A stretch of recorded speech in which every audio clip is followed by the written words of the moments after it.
Open the podcast bay door as hell.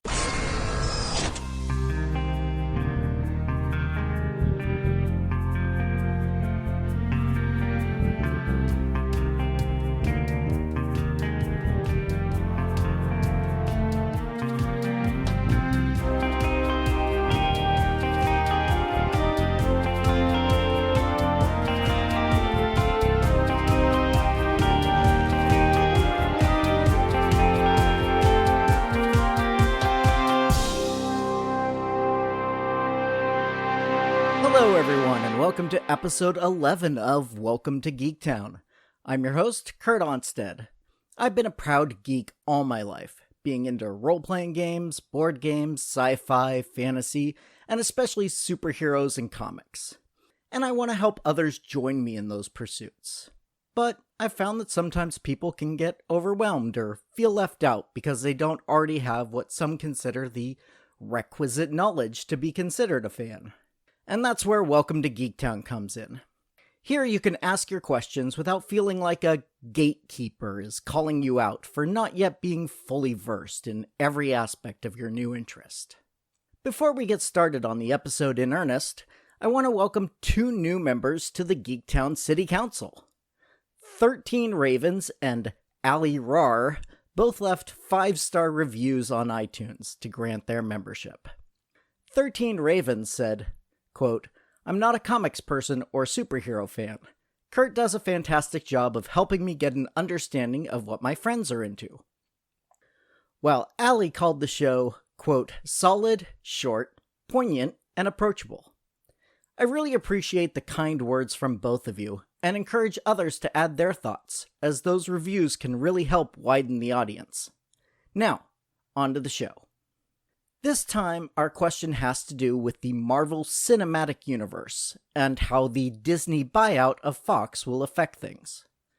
For those of you who don't follow movie studio news, Disney has officially gotten the okay to purchase 21st Century Fox movie studios, which includes the rights to all of the Marvel characters that Fox had been making movies of up to this point, mainly the Fantastic Four and the X-Men. Because of that, Anthony H. wants to know, what are some major X-Men Avenger crossover plotlines that Marvel might use to introduce Sir Pats and Ian to the MCU? Firstly, Anthony, at this point, I tend to doubt that either Patrick Stewart or Ian McKellen will be reprising their roles as Professor X and Magneto. More likely, we'll either get a continuation of James McAvoy and Michael Fassbender, or a completely new cast will take on the iconic roles. While I'd love to see the Shakespearean actors take their roles into the MCU proper, Disney's penchant for 9-picture deals makes me think they'll skew younger on the actors taking on these parts. Secondly, to date, Marvel actually hasn't done anything I would call a true adaptation of one of their crossover storylines, even when they've taken the titles. Of the 20 Marvel movies so far, 3 have had subtitles taken from a Marvel comic book crossover story: Age of Ultron, Civil War, and Infinity War. As I mentioned in the 3rd episode, devoted to Thanos, Infinity War has some moments that come straight out of or are inspired by Infinity Gauntlet, the first crossover to bear the Infinity name. Infinity War was the second of those. Civil War also has some ideas and a couple of moments inspired by the original tale. Most famously, the shot of Iron Man shooting his repulsor beam straight at Cap's shield. Age of Ultron, the movie, bears no relation at all to the comic story bearing that name, other than the titular villain. So it's unlikely that we'll get a storyline taken straight from the comics to the screen to introduce the X-Men into the Marvel Cinematic Universe. But let's look at some of the big crossovers that could serve as some sort of inspiration, either in name or in some story ideas. Going in order from least to most likely, I'm going to start with Avengers vs. X-Men, sometimes shortened to AVX. While it's a great title, My feeling is that wouldn't be a good introduction to the characters, but it is a possibility for a storyline after the X-Men have been established for some time. In the comics, that storyline boils down to a fight over the fate of Hope Summers, prophesied to be the next host of the Phoenix Force.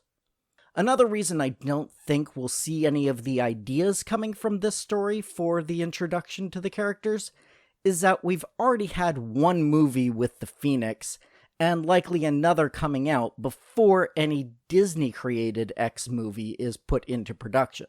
X-Men Dark Phoenix is scheduled for release in February of 2019. Now, let's talk about Secret Wars. Marvel has actually released 2 stories with this title, one in 1984/85, and the other 30 years later in 2015. It's the 2015 story that I think the most inspiration would be drawn from. But let's talk briefly about the first, as it's an important part of comic book history. This is the first line-wide crossover that Marvel published, where the events of that book carried over into the storylines of the involved characters' regular titles. For instance, we learn how Spider-Man got his alien black costume, later to become Venom, in Secret Wars number 8, which actually was released after Amazing Spider-Man number 252, the first appearance of the suit, in publishing order. Because of how vital this story was in Marvel's history, many of their important crossovers down the line have either had Secret or War in their title, much the way DC uses Crisis, as I talked about in episode 1. The 2015 Secret War story is the closest to a reboot that Marvel has ever done, as in the stories leading up to it, all of the universes in the multiverse are destroyed by what are called incursions, where 2 universes collide, leaving only one surviving. This happens over and over again, with the main Marvel universe being one of the last 2. When it collides with the other final universe, all that is left is Battleworld, a planet made up of bits and pieces from various Earths in the multiverse. Without going into too much detail, the series ends with the Marvel Universe reappearing, mostly as it was, with some minor changes here and there. The biggest being that Miles Morales, the Spider-Man of the Ultimate Universe, now survives in the Prime Marvel Universe. There's 2 reasons why I think some of the concepts from this story could be used in bringing the X-Men into the MCU. Number 1. It escalates the stakes even higher from the Infinity War storyline. Now, not just half of the universe is in jeopardy, but every universe in the multiverse. If Kevin Feige and his team want to go even bigger for the next Avengers crossover, this would do the trick. The second reason is that not only does this storyline involve the Avengers and the X-Men, but the storyline also revolves around the other big Marvel property that Fox had the rights to, the Fantastic Four. Dr. Doom is the main villain of the story as the God King of Battleworld, and this would be a literally awesome way to introduce him and the FF into the Marvel Cinematic Universe. The movie could follow many of the basic ideas from this book, but instead of a minorly changed universe at the end, we have a completely new Marvel Cinematic Universe with the X-Men and Fantastic Four. This would also give an in-story reason for recasting any parts that were played by actors who have finished their contracts. The new actors would be from one of the other universes that had little pieces survive when the new MCU is formed. Finally, we get to the most likely culprit, a story that I've talked about some already in episode 2 on where to start reading Marvel. It's called House of M. In that storyline, Scarlet Witch has become mentally unbalanced, and when she cracks under the pressure, she uses her powers to create an alternate universe where most everyone's wishes have come true in one way or another. Obviously, a few people who remember the world as it used to be come in and try to change things back. And in the end, they do. With one big difference. In this original story, the ending is how Marvel wiped a lot of mutants off the playing field. But who's to say this can't be used to instead introduce mutants? As I said, many people's wishes come true in the alternate universe created. And I know lots of people who would wish for superpowers if given the chance. And rather than each one coming up with their own origin story, the magic of Scarlet Witch's powers instead just gives everyone the same origin: mutants. And when things get changed back, some of the people avoid going back to their human state, and thus, mutants are born. There's a few reasons why this story works well with the Marvel Cinematic Universe we currently have. First, like Secret Wars, it gives us a way to introduce all these new characters at once, without trying to explain that mutants were actually around this entire time, we just never saw them. Secondly, it puts one of the characters that has already been established front and center, and one whose actor's contract doesn't expire with Avengers 4. As mentioned, Wanda, aka Scarlet Witch, is the pivot around which this entire story is centered. Having first lost her brother, and now her lover, it's easy to imagine a future story where Wanda goes somewhat insane in her grief.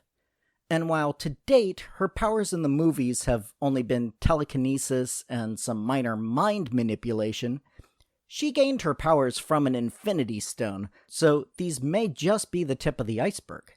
In the comics, Scarlet Witch's powers were originally described as hex blasts, basically blasts of bad luck. This was later turned into probability manipulation, and finally, chaos-powered magical reality manipulation. And now that Doctor Strange has been introduced to the Marvel Cinematic Universe, Wanda could become the true witch that she has been in the comics for some time. Now, there's one last idea that I think might end up in the Marvel Cinematic Universe that's taken from the comics. But this storyline isn't one in the regular Marvel Universe, it's from the Ultimate Universe. As I talked about in episode 2, the Ultimate Universe was created in 2000, in order to give newer readers an option for reading about some of the more popular Marvel characters without having to worry about decades of backstory. But before long, the Ultimate Universe itself had years of backstory built up, and so moved in a different direction. One of the things that they did was a story called Ultimate Origins. This tied in Captain America, Nick Fury, the Hulk, Wolverine, and others into one grand unifying story of their superheroic origins. The biggest and newest idea in the story was that when James Howlett, aka Wolverine, was experimented on, he wasn't yet a mutant. The experiment that turned him into Weapon X activated a heretofore unknown genome, creating the first mutant in this world. When he escaped into the general population, he became Patient Zero for the mutant population, as an airborne version of the virus that activated his mutant gene spread around the world, activating others. This explains why the world went from no mutants existing to hundreds or even thousands showing up in less than a generation. I think it would be an interesting way to go in the cinematic universe. And even if they use the alternate universes of Secret Wars or House of M as the actual origin of mutants, this can end up being the explanation given for why mutants exist in the quote-unquote restored world. Of course, all of this is merely speculation on my part. I'd love to hear your thoughts on the matter as well. Or has this episode raised other questions for you that you'd like me to answer in a future podcast? Either way, send me an email at welcometogeektown@gmail.com or leave a comment directly on the show notes at www.welcome2geektown.com. While you're there, be sure to check the Amazon links to some of the stories we've discussed. Other contact options include facebook.com/welcome to Geektown or Twitter @GeektownPodcast. In the meantime, don't forget to subscribe and give me a 5-star review over on iTunes to join the Geektown City Council, so you can help other people find the show and we can all tell them, welcome to Geektown, population, us. Welcome to Geektown is written, narrated, edited, and produced by me, Kurt Onstead. Theme music is by Aaron Levitz, logo art by Archie Santana. All other sound clips are the copyrighted material of their respective owners, and no infringement is intended, falling under fair use.